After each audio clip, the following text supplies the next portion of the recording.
there are no questions. There is a question. There is a question. Okay, here. Hello. I like your metaphor concerning that we won't have 2 hands anymore, but 200 hands.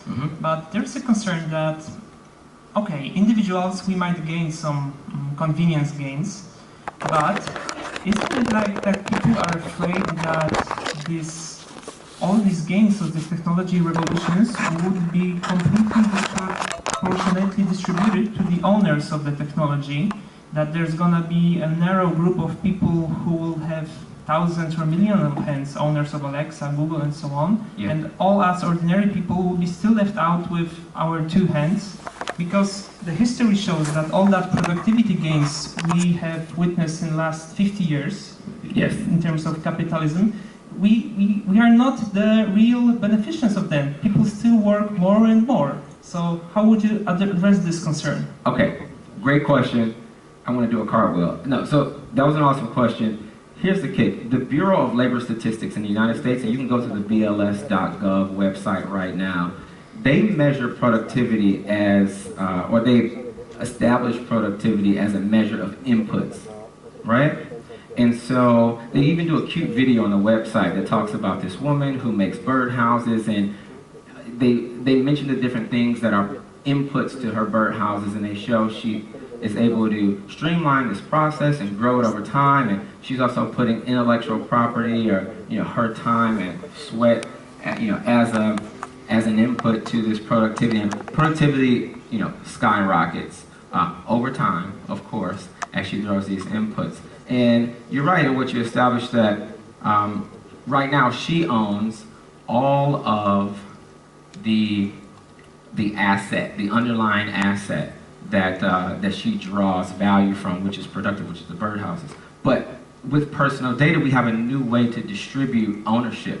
The kick is, and what the GDPR is an early start to, is identifying ownership of personal data, which is, in my opinion, the core asset class. So our best way to tackle inequality is to better distribute ownership of this asset class, so that wherever you participate, you have the opportunity to grow as the economy grows, and the sea level all rises together.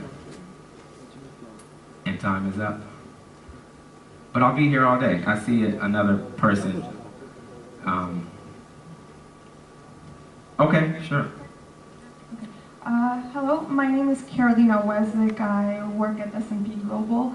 I just wanted to ask a more social perspective question. I'm 23 years old, and the majority of my friends, despite graduating from business schools or law schools, now are creating applications and do not see themselves in big corporate companies.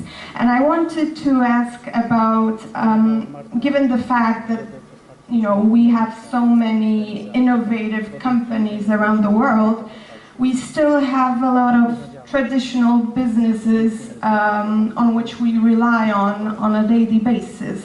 And given the fact that now the next generation doesn't see themselves in those companies, how quick do you think the traditional business will disappear? Because from my perspective, it looks like we have 2 different forces going against each other. We have the business perspective, and we have the social perspective, where the labor force just, has different expectations. Well, okay. So, business is a social thing. We think about the rise of capitalism, which, succeeded feudalism. What really happened is you all in Europe went to war, and countries needed to grow faster, and so they started distributing ownership faster and faster. When you say traditional type of business, I'm not sure I know exactly what you mean, because all businesses are constantly evolving to meet the markets. What I would say is that we will see, I think going in the future, and we're seeing it right now, more participation with smaller and smaller entities. So large corporations will really look like a collective of small groups, but that's always kind of been the case. Facebook acquired dozens upon dozens of companies. They look like a big firm now, but they actually acqui-hired a bunch of bright individuals that they thought could come and build products and services for them. So I gotta go. I think the Deputy Prime Minister is here. But thank you all for your time. Yeah.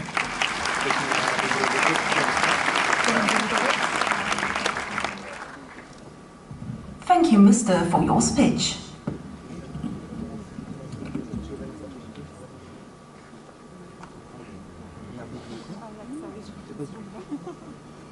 Thank you, James. Very insightful. Thanks a lot. I now have the privilege and honor to welcome a very special guest, one of the most influential and relevant to this topic people in this country today, the Prime Minister of Poland, Mr. Mateusz Morawiecki, who I'm not yet seeing entering the stage, but he will shortly be with us. So please allow. I've just heard that he's actually leaving the elevator. Which is quite detailed when you think about it. So he's on his way.